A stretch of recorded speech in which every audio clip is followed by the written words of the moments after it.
સમરસ girls હોસ્ટેલની અંદર જીવજંતુયુક્ત ભોજન તેમજ સુરક્ષા સહિતના પ્રાથમિક પ્રશ્નોને લઈ વિદ્યાર્થીનીઓ દ્વારા હોબાળો કરાયો।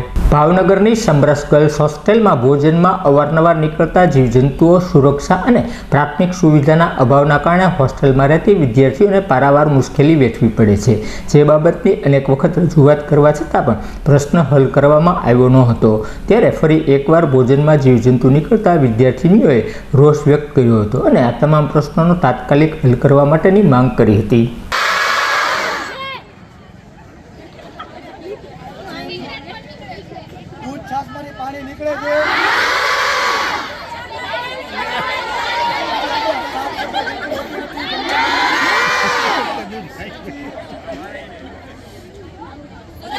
ભોજનમાં પાણી વધારે પ્રમાણમાં હોય છે।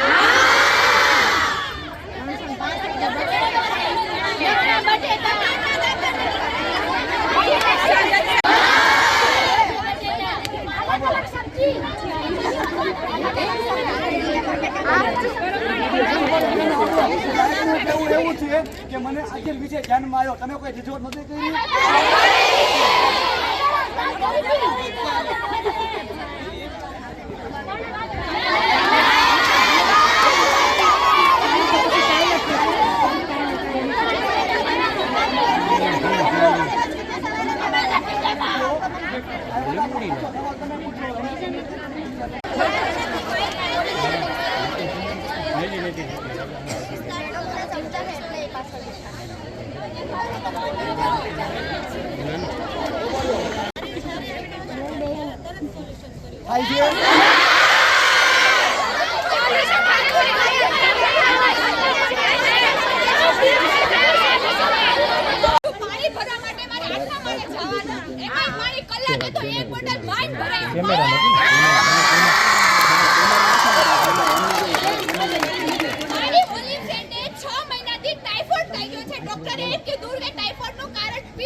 એને તો G4 માં G3 માં રૂમ આપ્યો અને આ વિશે અને મારા પર્સનલ માટે જ્યાં નેટ નથી આવતું G3 નો રૂમ મને આપ્યો છે, જ્યાં મને અડધી રાતે કોક કામ થઈ ગયું હોય તો ઈ કોણ જવાબદારી લેશે? પાસપોર્ટ ચેન્જ કરી નાખ્યો અને જ્યારે હું પાયલ બાબા ગઈ ને, જ્યારે મારી રજૂઆત ને પાયલ બાબા ગઈ તો પાયલ બાબા હું આવી ગયો ને બીજા તમને જે ટાર્ગેટ કરતા હોય ને એનું નામ લઈને બોલજો। સિગરેટ નીકળેલી છે, સિગરેટ નીકળેલી છે।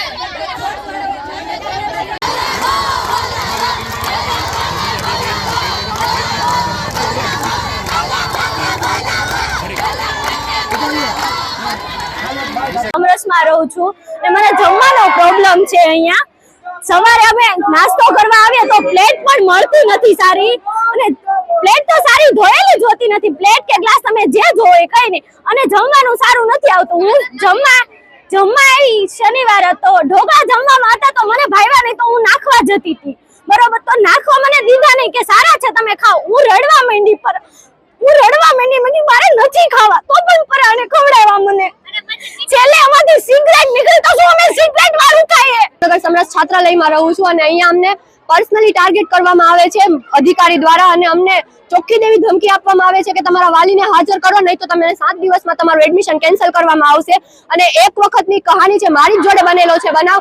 અમે લોકો જતા હતા, એક 4 વ્હીલ વાળો એક ભાઈ હતો, મને એને પૂછ્યું નીલમમાં ક્યાંથી જવાય, મને એમ કે એને શાંતિથી પૂછ્યું તો હું એને જવાબ આપવા ગયેલી તો 4 વ્હીલ ની અંદર એને ઝેડ કાચ હતા અને એને એટલે સુધી પેઇન્ટ ઉતારેલું હતું અને એ બધું એવા કર્તવ્યો કરતો હતો, છતાં બી અહીંયાથી કોઈ એક્શન લેવામાં આવતું નથી। અને બોયઝ હોસ્ટેલમાં રજા લેવા માટે 2 દિવસ કરતા વધારે રજા લેવામાં આવે છે। અમને લોકોને 2 દિવસથી વધારે રજા નથી અપાતી. હું તો ખુદ સુરત થી આવું છું, મારે સુરત જવું હોય તો મારે 15 દિવસની રજા જોતી હોય તો મને 15 દિવસની રજા મળતી નથી. અમને કઈ વાલીને લઈને આવો, સુરત થી મારા વાલીને હું લાંબા કરું અહીંયા કે તમે મને રજા લેવડાવો એમ. સમરસ હોસ્ટેલ ની બહાર સુરક્ષાનો કાંઈ છે જ નહીં. ત્યાં માણસો અમુક ભાઈઓ હોય છે, એ કપડા કાઢીને ઉભા હોય છે અને અમને હેરાન કરતા હોય છે. અહીંયા 2 કેબિનો બનાવી છે, ત્યાંથી અમને કેવી રીતે જોતા હોય છે, અમને હેરાન કરે છે બધાય. તો અહીંયા અમે ફરિયાદ કરે તો અમને એમ કે આ અમારી અંડરમાં નથી આવતું, તમારે કોને કહેવાનું? ત્યાં સીસીટીવી મુકાવો ભાઈ. એમએન ગામિત, નાયબ નિયામક અનુસૂચિત જાતિ લોકલ મેનેજમેન્ટના અધ્યક્ષ છું. આમની વિદ્યાર્થીઓની રજૂઆત છે કે ભોજન બરાબર નથી મળતું. એ બાબતે એમની રજૂઆતો જે સાંભળવામાં આવી છે એ તમામનો કાલ વ્યવસ્થિત નિકાલ કરવામાં આવશે. જેમની જેટલી રજૂઆતો મળી છે એ બધી જ વસ્તુનો નિકાલ કરવામાં આવશે. એ ભોજનની ફરિયાદો હતી અત્યારે, એટલે એ તમામનો કાલ બધા રિવ્યુ જોઈને એમનો નિકાલ કરવામાં આવશે.